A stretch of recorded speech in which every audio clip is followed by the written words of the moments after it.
Glucose होती है cell में, ग्लूकोज जो कि मेन एनर्जी सोर्स है किसी भी सेल की, ठीक है। तो फिर किस तरह से सेल उसको यूज़ करके उससे एनर्जी हासिल करेगा ताकि वो अपने फंक्शन परफॉर्म कर सके, अपने बिल्डिंग ब्लॉक्स क्रिएट कर सके, उसके लिए भी एनर्जी चाहिए होगी बॉन्ड्स बनाने के लिए, ठीक है। तो ग्लूकोज किस तरह से जो है वो सेल में एनर्जी सप्लाई करेगा, क्योंकि ग्लूकोज के अंदर जो है ना एनर्जी पैक्ड है। तो हमें ग्लूकोज के अंदर से एनर्जी जो है उसको निकालने के लिए ग्लूकोज को तोड़ना पड़ेगा, ठीक है। ग्लूकोज की ब्रेक डाउन करनी पड़ेगी।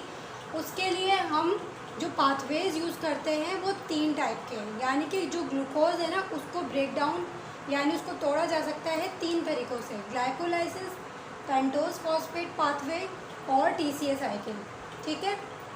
3 तरीक़ों से, यानी 3 मेटाबॉलिक पाथवेज हैं जिनको सेंट्रल मेटाबॉलिक पाथवेज कहा जाता है, जिनके ज़रिए से ग्लूकोज की मेटाबॉलिज्म होगी या ग्लूकोज ऑक्सीडाइज होगा या ग्लूकोज की ब्रेक डाउन होगी, जो भी आप कहें, ठीक है। तो ये पाथवेज हैं, यानी कि ऐसे रास्ते हैं, ऐसे तरीका है जिसमें बहुत सारे स्टेप्स होते हैं और जिनके ज़रिए से ग्लूकोज की मेटाबॉलिज्म होती है, इसलिए इनको मेटाबॉलिक पाथवेज कहते हैं, और जिनके ज़रिए से ग्लूकोज की ब्रेक डाउन होती है, ठीक है। तो ग्लूकोज ऑक्सीडाइज होता है by 3 ways, glycolysis, pentose phosphate pathway और TCA साइकिल। अब जो मैं इसका थोड़ा बहुत आपको ओवरव्यू देती हूँ, वरना इन पर सेपरेट वीडियोज़ होंगी। तो ग्लाइकोलाइसिस क्या है? ग्लाइकोलाइसिस में जो ग्लूकोज है उसकी ब्रेक डाउन होगी और उससे 2 मॉलिक्यूल्स बनेंगे पायरूवेट के। पायरूवेट क्या है?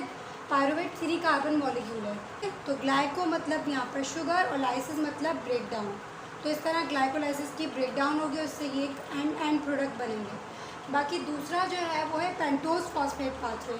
ये भी एक मेटाबॉलिक पाथवे है, ये भी ग्लूकोज की ब्रेक डाउन के लिए यूज़ होगा, ठीक है। सेल इसको यूज़ करेगा, लेकिन यहाँ पर जो है ना ग्लाइकोलाइसिस से बिल्कुल हटके यहाँ पर एंजाइम्स वगैरह यूज़ होंगे, ठीक है।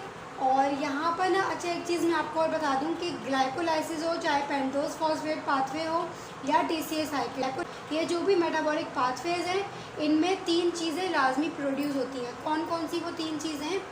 3 कॉमन चीज़ें प्रोड्यूस होती हैं उसमें, जो हर पाथवे के अंदर प्रोड्यूस होती हैं। सबसे पहली चीज़ है ATP, ठीक है।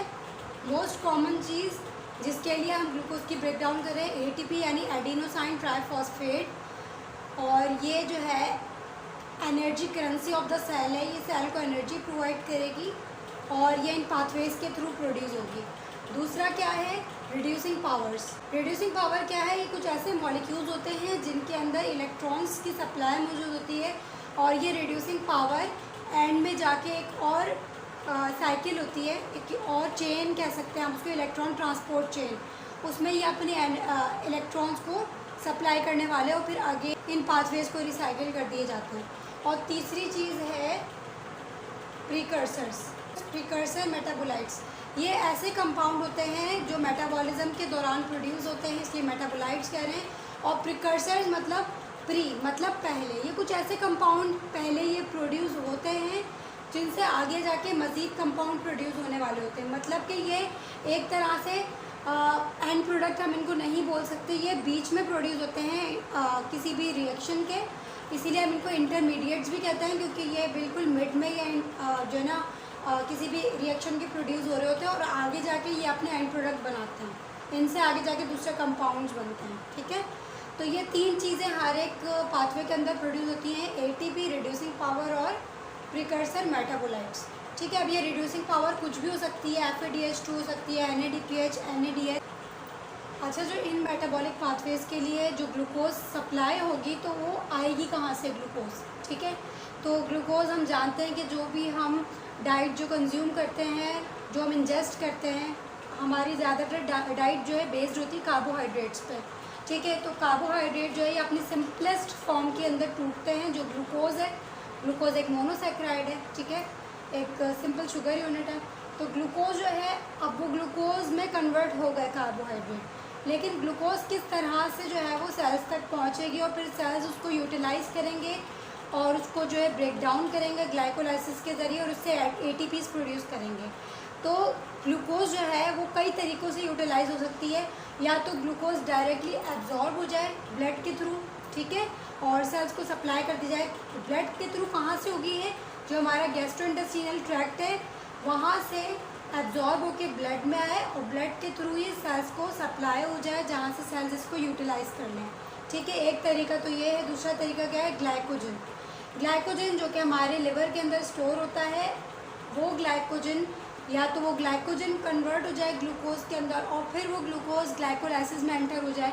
ठीक है, या जो दूसरे मोनोसैकेराइड्स होते हैं ना, यानी ग्लूकोज की तरह दूसरे जो सिंपल सिंगल शुगर यूनिट जो है जैसे फ्रक्टोज है या गैलेक्टोज है।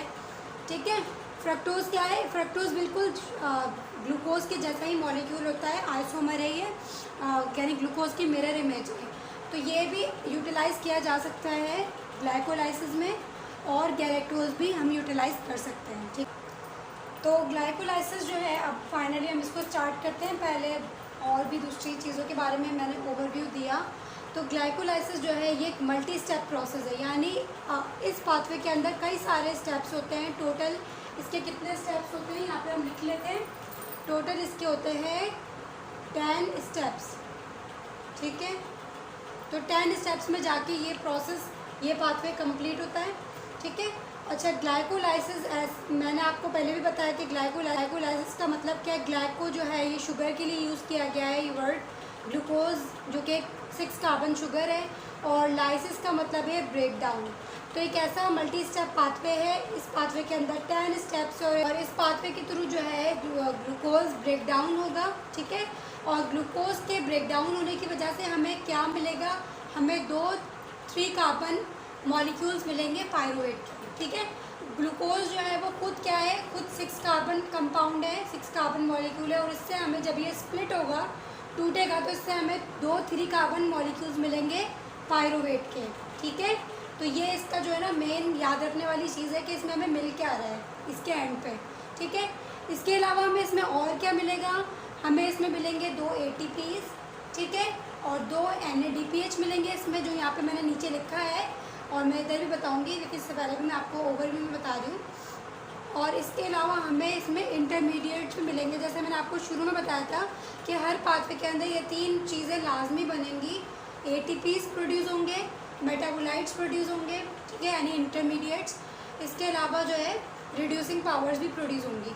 अब यहाँ पे आप देखें ये जो ग्लाइकोलाइसिस है ये 2 फेज़ प्रोसेस है, यानी ये ग्लाइकोलाइसिस 2 स्टेजेस के अंदर कंप्लीट होता है। इसका पहला फेज़ है इन्वेस्टमेंट फेज़ और इसका दूसरा फेज़ है पे ऑफ फेज़। जो इन्वेस्टमेंट फेज़ होता है, इन्वेस्टमेंट या प्रीपैरेटरी फेज़ भी कहते हैं इसको, प्रीपैरेटरी। ठीक है, इन्वेस्टमेंट इसके नाम से जाहिर हो रहा है कि इस फेज़ के अंदर हमें एथलेटिक पाथवे में कुछ ना कुछ इस फेज़ में इन्वेस्ट करना पड़ेगा या उसको देना पड़ेगा। ठीक है, तभी हमें उससे फिर हाई एनर्जी आगे इंटरमीडिएट्स मिलेंगे। ठीक है, तो इन्वेस्टमेंट फेज़ के अंदर इसका नाम इसलिए इन्वेस्टमेंट है क्योंकि यहाँ पर 2 ATP के मॉलिक्यूल जो है वो इस्तेमाल होते हैं। यहाँ पर 2 ATP के मॉलिक्यूल जो हैं, जो सबस्ट्रेट होते हैं इस पाथवे के अंदर, उनको फॉस्फेट प्रोवाइड करते हैं। ठीक है, हाई एनर्जी फॉस्फेट, ताकि उनसे फिर हाई एनर्जी इंटरमीडिएट्स बन सके और फिर वो इंटरमीडिएट जो है आगे जाके एंटर होते हैं पे ऑफ फेज़ में। ठीक है, यहाँ पर जो शुरू के जो 5 स्टेप्स होते हैं, 5 रिएक्शंस, वो इन्वेस्टमेंट फेज़ में इंक्लूड होते हैं। उसके बाद आगे के जो 5 रिएक्शंस हैं वो पे ऑफ फेज़ के अंदर इंक्लूड होते हैं। इस तरह से करके टोटल 10 स्टेप्स हो जाते हैं। तो जो पे ऑफ फेज़ है आगे, उसमें क्या होता है? पे ऑफ मतलब कि ये हमने इन्वेस्टमेंट फेज़ में हमने कुछ पे किया था, हमने कुछ इन्वेस्ट किया था, और पे ऑफ फेज़ हमें कुछ देने वाला है। ठीक है, तो पे ऑफ फेज़ के अंदर हमें 2 ATP के मॉलिक्यूल मिलेंगे और 2 NADPH के मॉलिक्यूल मिलेंगे। NADPH क्या है? हमारी रिड्यूसिंग पावर। ठीक है, अब आप ये देखें कि यहाँ पे हमें जब ग्लूकोज एंटर होता है ग्लाइकोलाइटिक पाथवे में और इन्वेस्टमेंट फेज़ जब इसका कंप्लीट होता है ना, तो वहाँ पे 3 कार्बन मॉलिक्यूल्स बन जाते हैं, 2 इंटरमीडिएट्स बन जाते हैं। इसीलिए अब आगे जो पे ऑफ फेज़ होता है ना, जाहिर है वो 2 मॉलिक्यूल है, तो 2 बार यहाँ पर साइकिल को चलना पड़ेगा, 2 बार पे ऑफ फेज़ को चलना पड़ेगा। तो इसीलिए हर एक उसमें जो है ना 2-2 ATPs प्रोड्यूस होती हैं, और टोटल जो है इन दोनों रिएक्शंस में, यानी 2-2 जो साइकिल्स चल रही है उसमें 4 ATP प्रोड्यूस होती हैं और दोनों में 1-1 2 NADH प्रोड्यूस होते हैं। ठीक है। अब यहाँ पर 4 ATPs थे तो मैंने 2 क्यों लिखे हैं, टोटल हमें 2 ATP कैसे मिल रहे हैं। तो जो 2 ATPs हमारे थे वो इन्वेस्टमेंट फेज़ में यूज़ हो गए, ठीक है। रिएक्शन में 2 ATPs इस्तेमाल हो जाते हैं, इसलिए हमें टोटल फिर आखिर में सिर्फ 2 ATPs ही मिलते हैं। 4 के बजाय कितने मिलते हैं, 2 ATPs। तो यहाँ पर ये हमारा पे ऑफ फेज़ है जो कि 5 स्टेप्स के अंदर कंप्लीट हो जाता है और इस पे ऑफ फेज़ के एंड में हमें पायरुवेट के 2 मॉलिक्यूल्स मिल जाते हैं।